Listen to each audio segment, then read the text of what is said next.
So I have more to read to you as a response to, Lance Luminoff's Tech Dirt op-ed.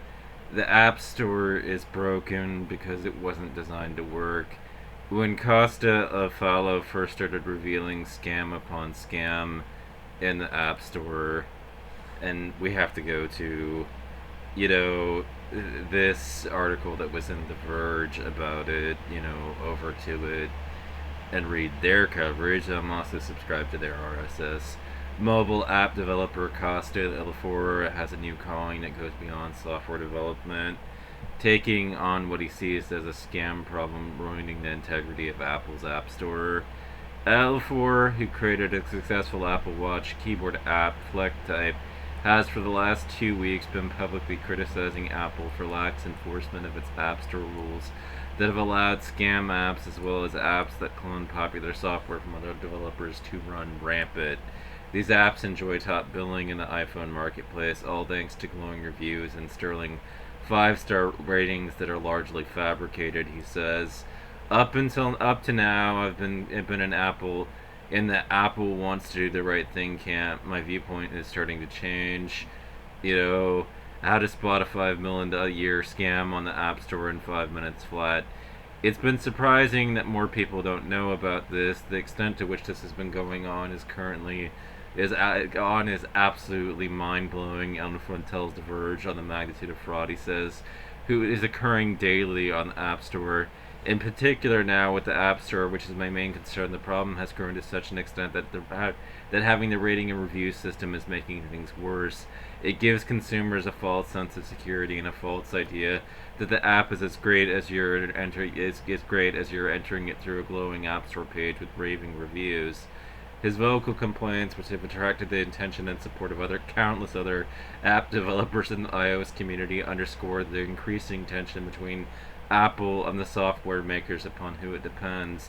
It comes upon a time of unprecedented antitrust scrutiny and legal challenges from competitors related to the company's stewardship of the App Store, from which it is estimated to have made more than $64 billion last year. In a statement given to The Verge, Apple defended its safeguards that it has in place on the App Store and its commitments to combating fraud. He said, "We take feedback regarding fraudulent activity seriously and take action on each report. The App Store is designed to be a safe and trusted place for users to get apps and a great opportunity for developers to be successful. We do not tolerate fraudulent activity on the App Store and have stringent rules against app and developers who attempt to cheat the system. In 2020 alone, we terminated over 500 million developer accounts for fraud and removed over 60 million users who were considered spam. As part of our ongoing efforts to maintain the integrity of our platform, our Discovery Fraud team actively works to remove these kinds of violations, and it's constantly improving its process along the way.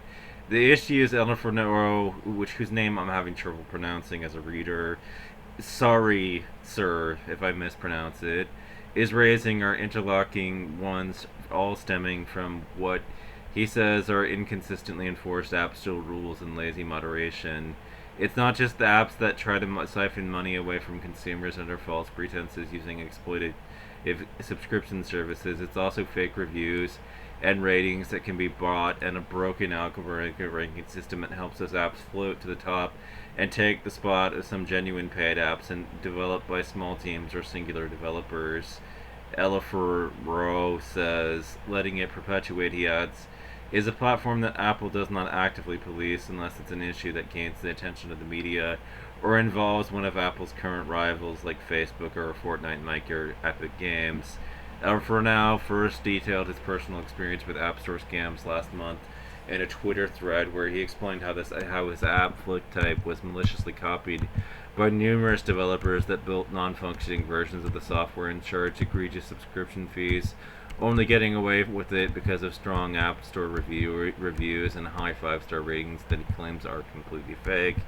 Alfred now says his primary competitor, a scam app called KeyWatch, was charging users $8 per week, amassing more than $2 million a year according to analytics from App Figures, despite the app not functioning properly. He says KeyWatch even advertised its software using his own promotional videos with his name attached, which is really problematic. The App Store has a big problem. You, an honest developer, are working hard to improve your IP conversions. Your competitor is a $2 million a year scam running rampant. Alpha now has since embarked on an online crusade to bring more attention to the topic, fueled in part by Apple choosing to take down some of the apps he's been highlighting, but letting the developers behind those apps continue publishing to the App Store.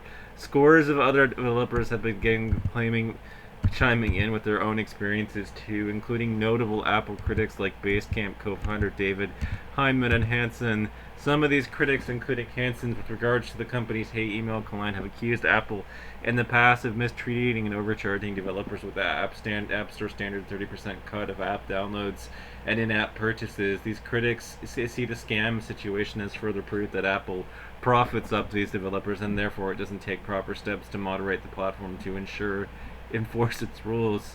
The subscription scam app that Apple allows in the App Store are really bananas. When they're busy hunting legitimate developers down for their pound of flesh, they're letting these hyenas strive on the savannah unopposed.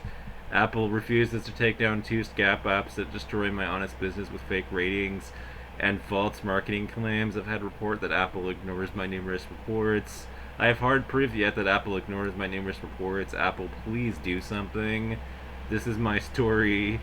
You know, this is up in Medium as well.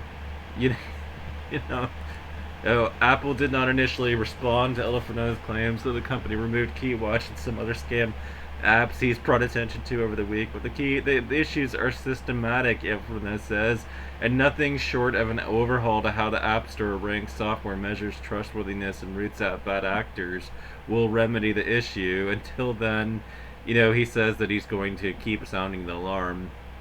I'm not going to stop. Whenever I see a scam, I'm going to call them out, he says. I just can't wait for some actual proper change from Apple to make me feel like I should concentrate on what I should be concentrating on, which is app development.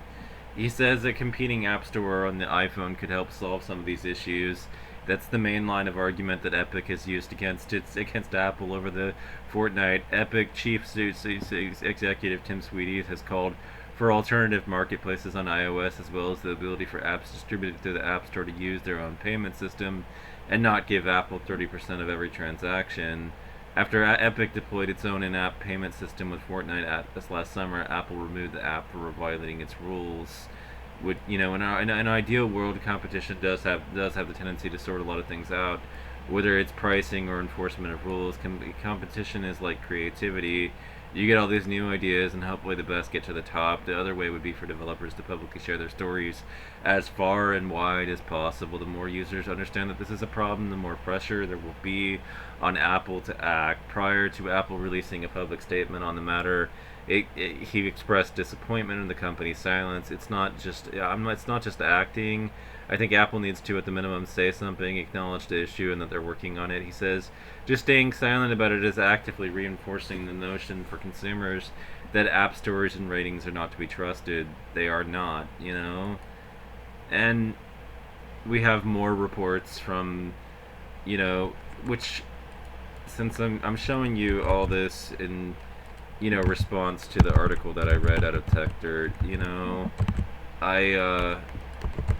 I have to gather them up into my notepad and,